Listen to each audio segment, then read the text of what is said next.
Bismillahirrahmanirrahim. Assalamualaikum warahmatullahi wabarakatuh. Alhamdulillahil wahidil ahad, al-fardus samad, alladzi lam yalid wa lam yulad wa lam yakul lahu kufuwan ahad. Asyhadu an la ilaha illallah wa asyhadu anna Muhammadan abduhu wa rasuluh. Allahumma salli ala sayyidina Muhammad tibil qulubi wa dawaiha wa afiyatil abdani wa shifaiha wa nur absari wa diyaiha wa ala alihi wa sahbihi wa barik wa sallim. Subhanaka la ilma lana illa ma 'allamtana innaka antal alimul hakim. Rabbi shrah li sadri wa yassir li amri wahlul 'uqdatam min lisani yafqahu qawli. Qala Allah Subhanahu wa ta'ala fi kitabihil karim ba'da a'udzu billahi minasy syaithanir rajim. Walau an ahlal qura amanu wattaqau fatahna 'alaihim barakatin minas sama'i wal ard walakin kadzdzabu fa akhadnahum bima kanu yaksibun.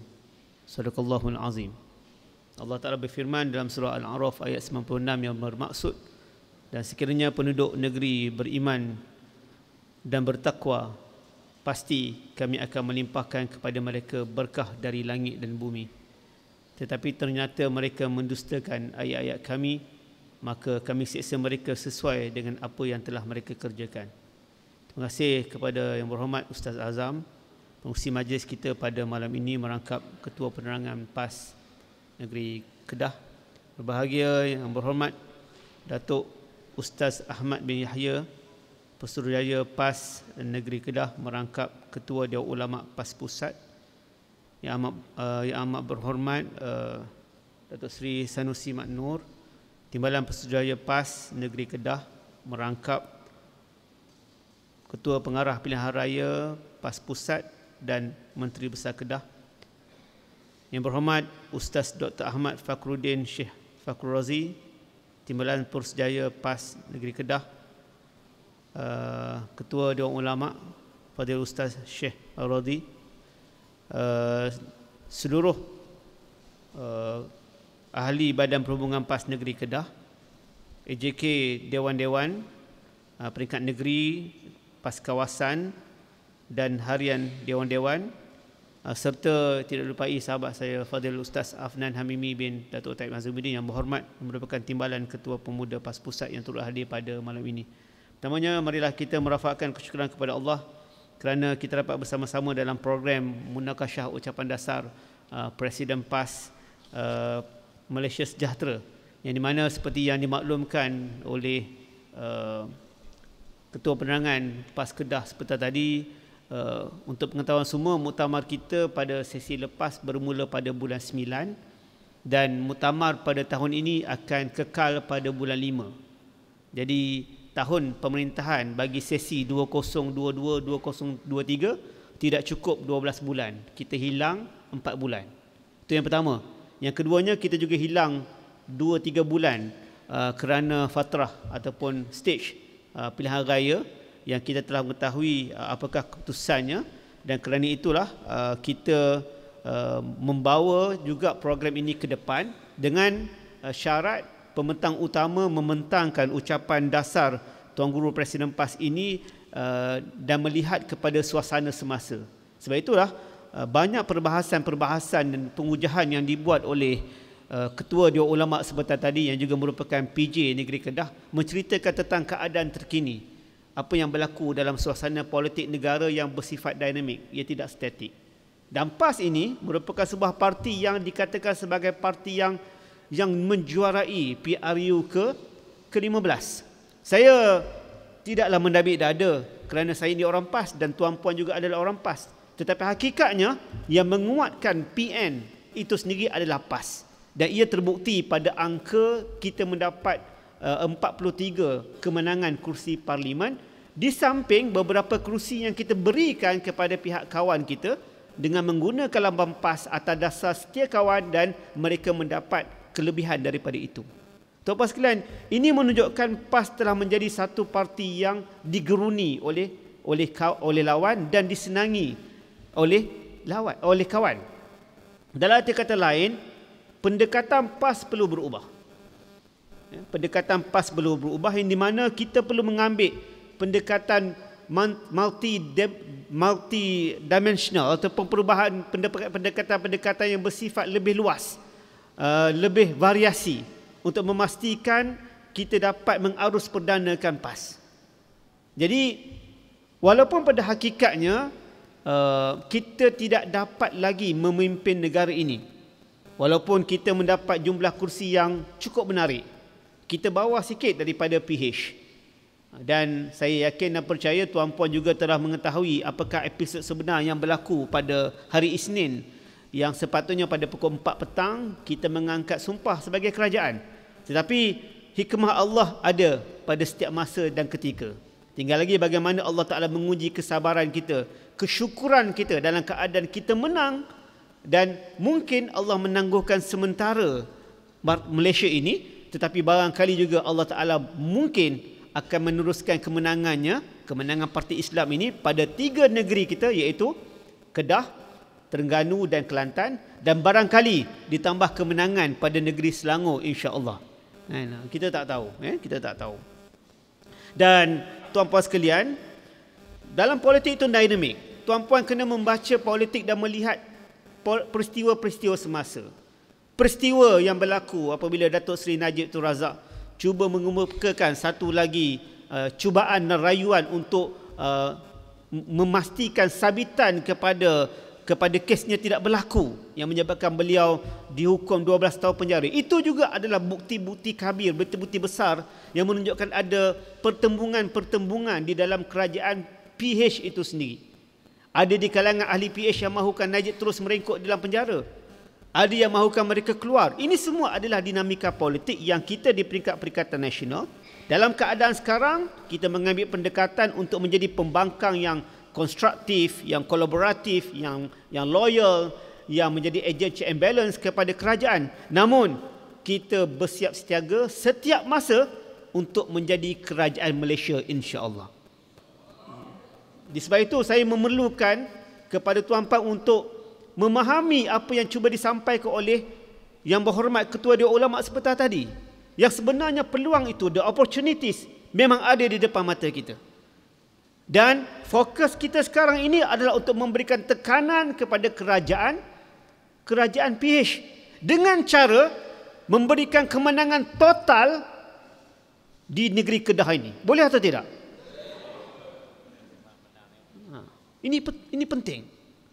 Kalau kita dapat menang, kita dapat maintain Kedah, Terengganu dan Kelantan, dan barangkali kita mendapat hadiah daripada Allah di Selangor, apa tekanan yang akan berlaku kepada Datuk Seri Anwar?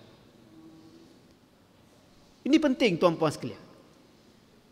Jadi, ya, saya bukan kata kesian kepada orang Kedah, tetapi saya rasa orang Kedah beruntung. Kerana kami di Pahang hanya diuji sekali sahaja pilihan raya. Tuan-puan akan diuji 2 kali pilihan raya. Tapi tuan-puan jangan kedekut pahala. Kami akan turun ke Kedah membantu Kedah, insya-Allah. Tuan-puan sekalian, pendekatan yang perlu kita ambil ialah ada 4 pendekatan yang perlu kita ambil dalam kita berdepan dengan suasana PRU ke-15 untuk peringkat negeri ini. Pertama, kepimpinan. Masyarakat majmuk mesti dipimpin oleh Melayu Islam, kerana Islam membela hak beragama dan memberikan keadilan kepada semua. Ia selari dengan kenyataan ataupun tulisan Ibn Khaldun dalam kitabnya Muqaddimah, yang di mana kaum yang dominan perlu menjadi ketua, ya, dan ia tidak menjadi masalah kerana daripada sepanjang kemerdekaan sehingga kini negara diperintah oleh Melayu Islam. Tidak ada sebarang masalah. Kita berpegang kemas kepada perkara 3 Perlembagaan Persekutuan. Kita berpegang kemas kepada perkara 153 hak bumi putera. Kita juga berpegang kemas kepada perkara 11 dan perkara 12 hak berpersatuan, hak berpendidikan yang dicuba dijuarai oleh rakan-rakan bukan Islam kita ataupun mereka yang dinamakan sebagai golongan minoriti. Tugas kita sebagai PAS Kedah adalah untuk memastikan kita menjadi juara kepada kepimpinan yang telus, kepimpinan yang memberikan keadilan kepada semua. Dan pastinya Kedah di antara kerajaan yang menjadi sasaran dan target sama ada Cyber Trooper PH ataupun daripada kerajaan PH untuk memastikan yang sokongan khususnya golongan muda yang tidak ada loyalty, tidak ada parti ini, semakin luntur kepada PN, Perikatan Nasional. Dia akan serang. Sebab nak serang Kelantan dah tak pergi mana dah. Kelantan dicerita pasal air. Air ini bukan masalah di Kelantan sahaja. Air ini masalah di Pahang. Masalah di Selangor. Hatta untuk pengetahuan semua, di Kelantan kebanyakannya lebih baik struktur dan sistem airnya berbanding di negeri-negeri lain, terutama di Selangor. Walaupun hakikatnya Selangor adalah negeri yang terkaya di dalam negara ini. Jadi nak serang Terengganu, Terengganu mendapat royalti setiap tahun dan royalti itu digunakan untuk meneruskan manifesto-manifesto, melaksanakan manifesto dan alhamdulillah semuanya terlaksana dan diberikan kepada rakyat. Tidak ada sebarang salah guna kuasa, tak ada isu rasuah. Jadi kat mana lagi dia nak sentuh? Maka dia akan sentuh dan fokus kepada negeri yang dinamakan sebagai mini Malaysia, iaitu Kedah. Sebab jumlah non-Muslim di Kedah lebih ramai berbanding di Kelantan maupun di Terengganu. Jadi tuan-puan sekalian, mana-mana tuan-puan sekalian duduk di dalam GLC, yang duduk dalam agensi kerajaan, yang menjadi penguat kepada kerajaan negeri Kedah, kita kena pastikan kita memainkan peranan sebagai negarawan. Walaupun kita tahu pada PRU baru-baru ini 98% pengundi Cina ataupun bukan Melayu yang keluar mengundi, mereka tidak memberikan undi kepada PN, khususnya kepada PAS. Saya bertanding di Jerantut, tuan-puan sekalian. Saya dihantar ke Jerantut. Salah kan? Ini seorang ni. Kawan baik. Ini kekanda saya ni. Zaman dia AJK Pemuda Pusat, saya dah ada dah dalam pemuda. Bukan. Ya, sebenarnya bercinta dengan orang Kedah. Tapi berkahwin dengan orang Pahang. Itulah maksudnya lebih kurang. Ya. Tuan-puan sekalian, masa saya berkempen, saya jumpa dengan Dewan Perniagaan Cina Jerantut. Banyak persatuan yang datang. Biasalah demo ni datang nak sumbangan. Dan separuh daripada yang datang tu adalah kongsi gelap. Jerantut ni banyak kongsi gelap. Saya kata punah dah ni, punah. Tak ada undi dah pokok ni. Sebab saya dapat maklumat yang Dewan Perniagaan Cina ini akan memberikan arahan daripada Kuala Lumpur untuk beritahu kepada kawan-kawan kita, sama ada di Cina di bandar maupun di kampung-kampung baru di negeri-negeri kita ini, supaya mengundi PH. Jangan undi langsung kepada PN. Jadi saya tukar mood. Saya tukar mood ceramah kepada puak-puak ni. Saya kata Kak Lima, sebab poin kita kedua ini, message PAS untuk semua bagi menangani Islamofobia.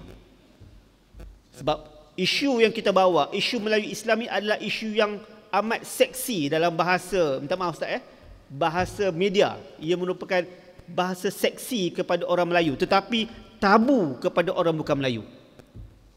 Ya? Dan saya juga mendapat maklumat yang sistem saraf yang mereka buat kepada bukan Islam ni, khususnya orang Cina, ialah dua perkara sahaja. Bukan RU 355, bukan hudud, dua perkara je. Kalau PN memerintah, PAS dominan, orang Cina kena pakai tudung. Bayangkan, negeri dah merdeka dekat 60 tahun dah ni. Lebih 60 tahun. Ni, tudung. Cina kena pakai tudung.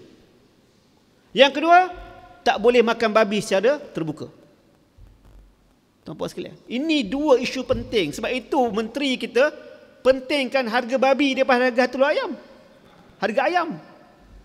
Barangkali tuan-puan nampak, ini ni menteri PH macam ni. Tetapi tindakan dia itu adalah tindakan yang selari dengan kemahuan Cina, dan itulah pengundi teras dia di kawasan parlimen dia. So dia cerdik ke dia tak cerdik? Tuan-puan sekalian, mereka telah belajar 22 bulan. Jadi bagaimana kita nak bawa ni? Masa saya berjumpa dengan popok ni, dengan kongsi gelap ni, dia tanya benda yang sama. Dan ada satu soalan dia kata tentang 355. Saya tukar mood, saya ambil mood Menteri Besar Kedah. Tadi saya kata 355 ni untuk kurangkan orang Melayu, orang Islam buat maksiat. Kita nak elak daripada orang Melayu ni jadi prostitutes, jadi kupu-kupu malam. Bahasa murahnya pelacur. Saya kata kalau tuan-puan nak buat pelacuran di Jerantut, saya akan pastikan saya tutup pelacuran tu. Satu. Kedua, saya kata kalau nak buka juga, suruh anak perempuan tuan-puan jadi pelacur. Nak tak nak? Jadi gerakan cucuk saya, dia kata, YB, ni semua kongsi gelap ni. Saya kata tak apa lah. Bukan dapat undi pun. Kan? Takkan dia nak bunuh kita secara terbuka, betul tak? Kita nak takut. Tapi tuan-puan sekalian, daripada rakan-rakan media, mereka mengatakan bahawasanya kita perlu mengharmonikan. PAS perlu kekal dengan imej Islam dia. Jangan lari pada imej Islam. Lagipun PAS ni bukan berimejkan Islam. Memang PAS berjuang dengan Islam. Kita bukan hipokrit di dalam politik. Kita bukan dandan je naik kerajaan Madani. Kan? Maksud pun tak tahu. Saya cerita pasal masyarakat Madani, tuan-tuan sekalian. Saya di-interview untuk mendapat scholarship Petronas. Ya? Beasiswa Petronas. Soalan yang saya ditanya, apakah maksud masyarakat Madani yang nak dibawa oleh Timbalan Perdana Menteri Datuk Seri Anwar Ibrahim pada waktu itu? So saya explain A, B, C, apakah maksud masyarakat Madani. Alhamdulillah akhirnya dapat beasiswa Petronas. Jadi saya nak ulas benda tu dalam dewan nanti. Nak kata sayangnya saya dengan Datuk Seri Anwar Ibrahim. Maka bagilah peruntukan kepada ahli parlimen, kepada semua, ya. Jadi tuan-puan sekalian, Islam perlu dibawa oleh PAS, itu pendekatannya.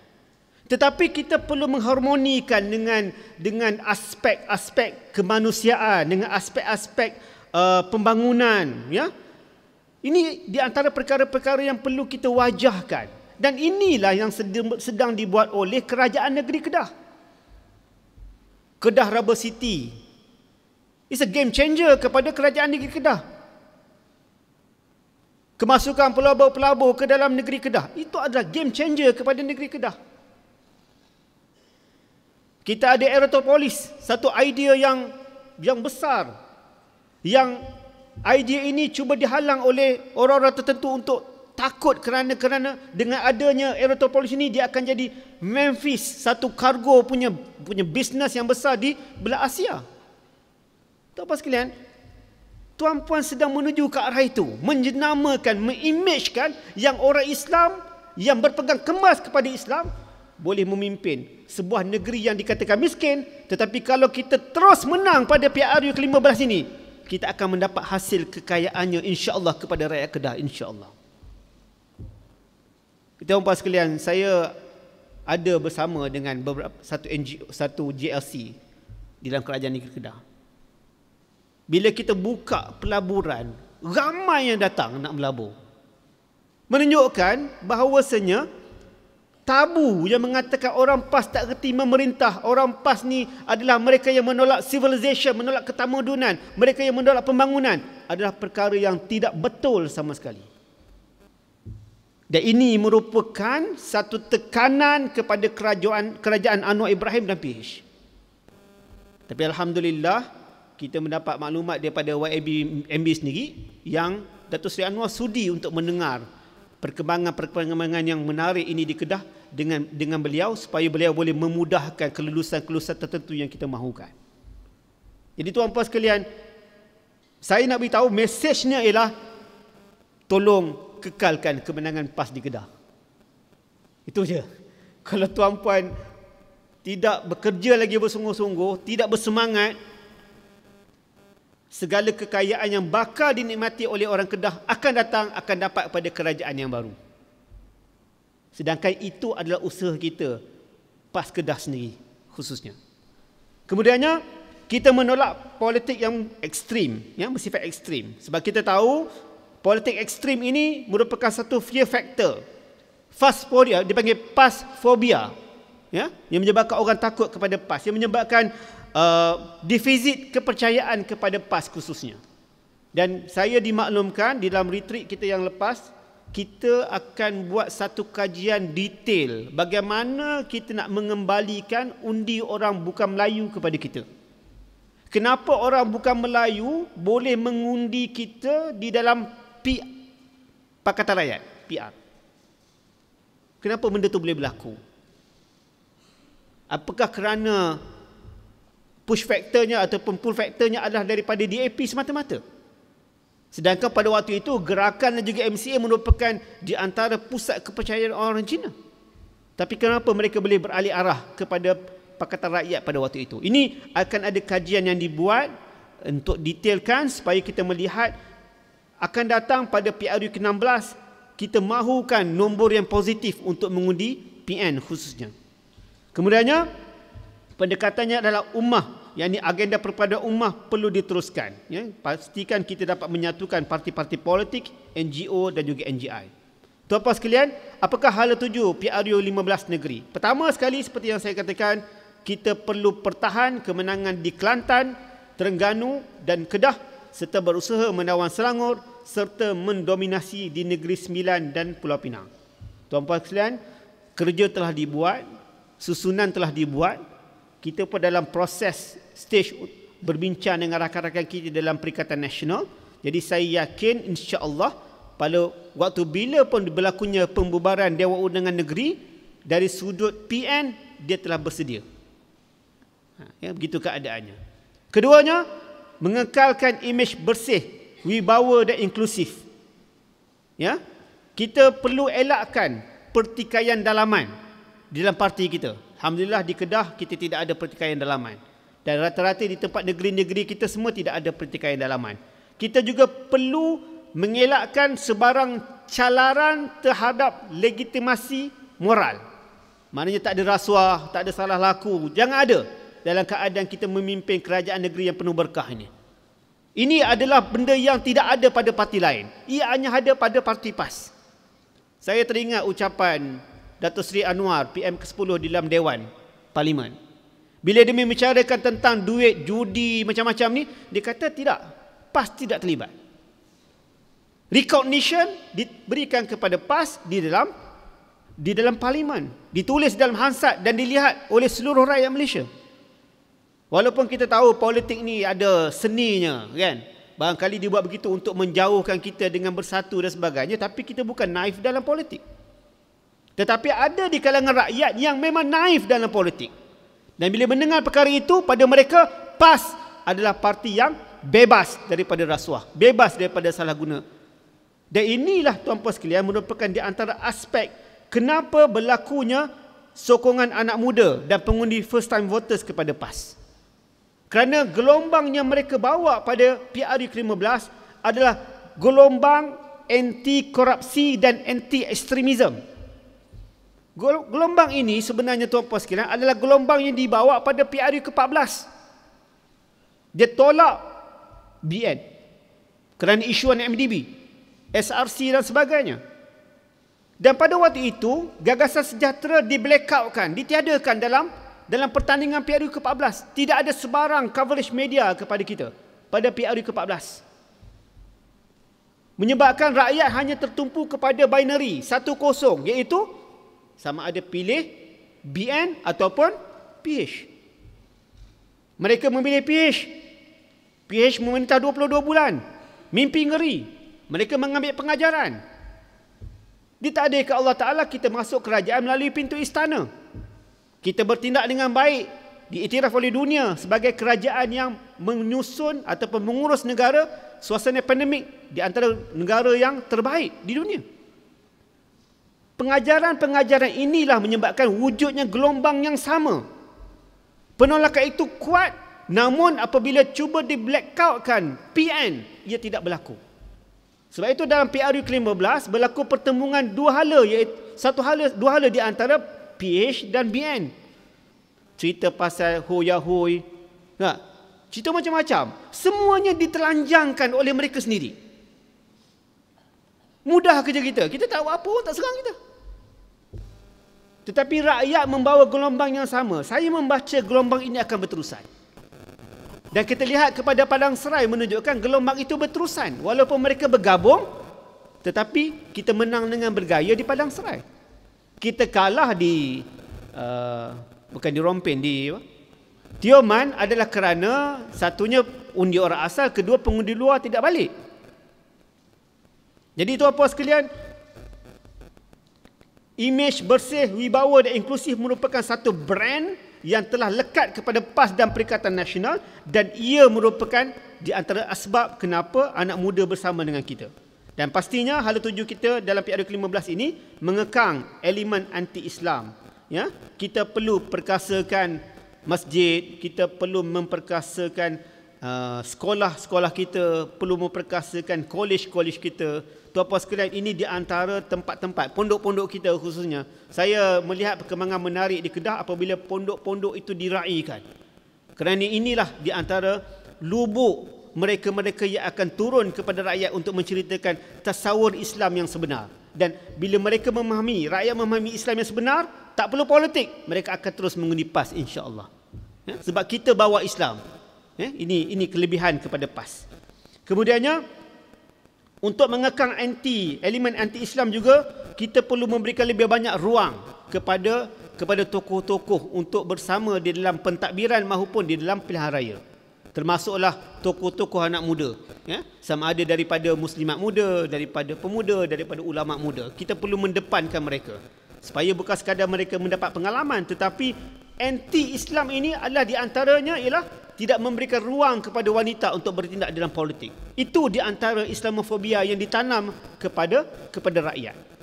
Jadi kalau perkara ini boleh dilaksanakan, maka insya-Allah dia akan menambah baik ataupun menambahkan persentage untuk kita mendapat kemenangan lebih besar di negeri Kedah ini. Tuan-puan sekalian, yang terakhir, 8 agenda kemenangan menghadapi PRU ke-15. Pertama, kita perlu perkasakan organisasi jentera seperti yang dimaklumkan oleh Ketua Dewan Ulama sebentar tadi. Kedua, koordinasi war room. Ini kita lihat ada sedikit kekurangan sewaktu PRU ke-15. Ya, ada sedikit masalah komunikasi. Apa lagi? Masalah dari sudut pelbagai masalah yang akan pergi, saya akan sentuh pada nombor 6 nanti, media penerangan. Tetapi apa yang kita nampak sekarang ini, kita akan koordinate dengan lebih baik sebab kita dah ada pengalaman dan pengajaran pada PRU ke-15. Cuma asasnya semua pengarahan sewaktu pilihan raya akan datang melalui war room pusat. Itu asasnya. Jadi war room negeri akan menerima arahan dan melaksanakan arahan di peringkat negeri dan terus kepada sasaran-sasarannya. Ketiga, kualiti calon dan tawaran. Ini saya serahkan kepada kebijaksanaan Badan Perhubungan PAS Negeri Kedah. Keempat, mobilisasi ahli. Ya, ahli perlu digerakkan. Apatah lagi dalam keadaan kita nak mengambil hati orang muda, maka semua mereka ini perlu digerakkan untuk keluar mengundi. Kita hanya mendapat persentage 60% sahaja orang Melayu yang keluar mengundi. Tuan-tuan sekalian, kalau kita ada peningkatan lebih, insya-Allah kita boleh menang pada negeri-negeri yang kita rasakan tak boleh menang. Jadi pentingnya untuk kita pastikan mereka keluar mengundi. PAS for All merupakan satu tagline yang kita akan bawa kembali. Ada cadangan daripada AJK PAS Pusat untuk PAS for All ini dijadikan sebagai PAS untuk semua ni dijadikan sebagai tema muktamar pada kali ini. Untuk konsiderasi ataupun untuk pertimbangan Datuk Seri Tan Sri Datuk Seri Tuan Guru Presiden PAS. Tapi itu kita serahkan kepada Tan Sri Tok Guru sebab itu adalah hak prerogatif beliau kan.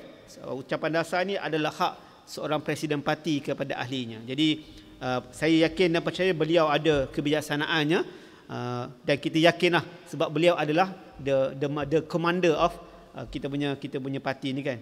Dalam keadaan saya ingat dulu waktu kita turun ke Kedah, kita cerita tentang kepentingan untuk bertanding secara gabungan, tidak bertanding secara bersendirian. Ada juga menjadi isu di Kedah, polemik, nak pakai lambang apa, nak pakai lambang PAS dulu ke PN. Mula-mula kita nak pakai lambang PAS, lepas tu kita tukar kepada PN. Ada risiko-risikonya. Tetapi tuan-puan sekalian, itu kebijaksanaan Tuan Guru Presiden PAS dan itulah kebijaksanaan sub-commander yang ada di bawah PAS Pusat ini. Mereka ini membaca. Kita dengar suara tuan-puan, tetapi kita juga mendapat maklumat-maklumat daripada sumber-sumber yang sahih, yang autentik, yang menyebabkan kita membuat satu strategi. Sebab itu tuan-puan sekalian, bila saya jumpa kawan-kawan saya, political strategist dan juga kawan-kawan media, dia kata apa? Dalam banyak-banyak parti ni, PAS dia ada golongan-golongan yang tidak nampak dan bijak. Golongan-golongan yang strategis ni. Padahal strategisnya tu je, orang tu je. Tok Guru tu lah. Tok Guru lah strategisnya. Tok Guru yang pandu kami. Nak buat A, nak buat B. Kita dalam harian, kita akan petikai. Tapi itulah ruang untuk petikai. Kita bawa cadangan kita. Kita bagi cadangan satu, dia balas dengan 10 hujah. Kalah lah hujah. Tapi sebab apa? Sebab beliau ada pengalaman. Beliau ada pengalaman politik yang cukup panjang, dan itulah pada saya, itulah kelebihan kepada kami ini belajar daripada beliau. Dan kerana itulah kami yakin strategi-strategi ini juga yang akan mengekalkan kemenangan kita di dalam PRN dan menambah baik kepada negeri-negeri yang lain. Keenam, medium penerangan. Ini dalam postmortem yang dibuat oleh Jabatan Peliharaan PAS Pusat. Ada di kalangan negeri-negeri yang tidak mendapat bahan kempen lebih awal.